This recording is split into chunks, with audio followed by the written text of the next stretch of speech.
Hello, Beachbody coaches, and welcome to week 2, day 5 of your training, posting and touching on your brand.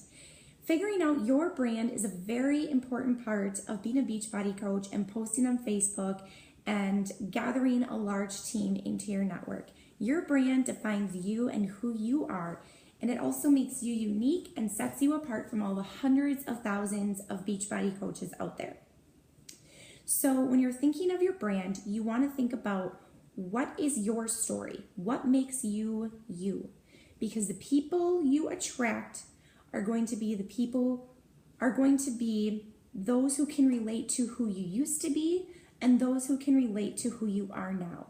So this is why your story is such a huge part of who you are. So when thinking about your brand, think about what is it that makes you unique. For me, it's I am a stay-at-home mom. I have 2 small boys. I am a Beachbody coach. I like to cook healthy meals for my family, and I like to be funny. I like to make other people laugh. So those are 5 things that I try to center a lot of my posts around.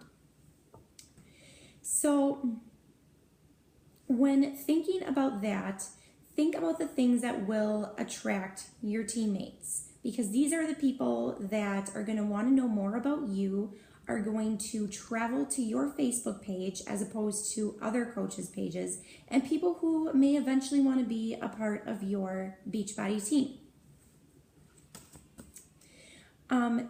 The best way to come up with content for these posts centered around your brand is to follow top coaches. No, do not steal their posts, don't copy them, but follow them, get inspired by them. There is a reason why these people are the top coaches.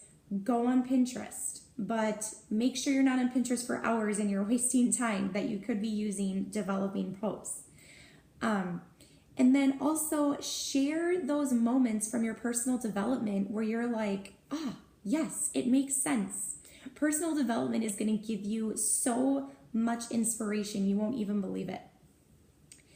And what you also want to do when you're posting about your brand is speaking to people's fears. What fears does your niche market have?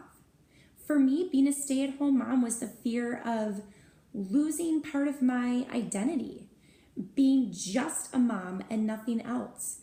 Another fear with being a stay-at-home mom was the feeling inadequate, that I wasn't bringing in an income, that my husband is the sole income or was the sole income provider. I hated those feelings of inadequacy, but I was doing it to myself. Another fear that other coaches may have or other people may have is living in debt, not being able to stay home with their kids when they so desperately want to, or living a mediocre life. Speak to those things. Speak to things that used to be your fears so that people can relate to you and will feel like they can trust you and will feel like they already know you.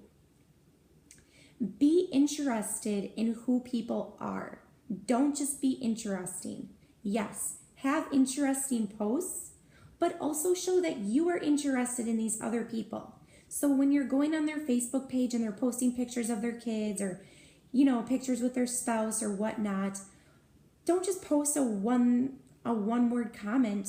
Post something that's going to mean something to somebody else. It's going to be like, wow, that was really nice. I think that I might want to check this person out, see what they're all about.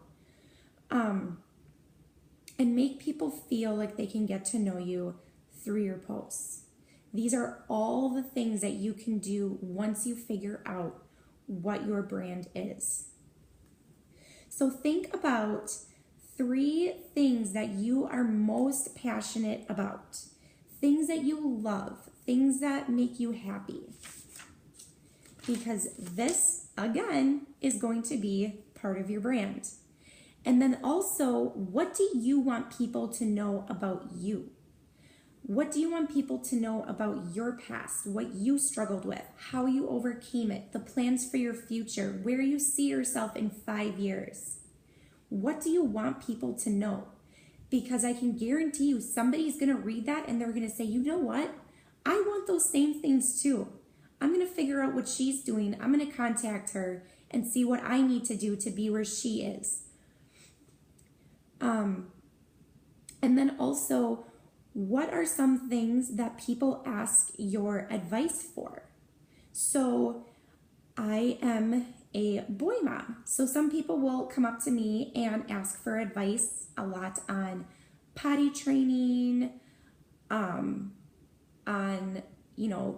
bedtimes, on just having crazy boys who are just hyper all the time. And, they might ask me about like, what kind of sports are you trying to get your kids into? Anything like that. What do people typically ask you advice for, and how can you give advice? Again, this is all part of you, part of your brand, part of what makes you uniquely different from everybody else out there. So we're going to have a little assignment which will help you develop your brand and which will hopefully help you with your future Facebook posts and with attracting people who would be great teammates for you. So have a great day, and we will talk to you soon.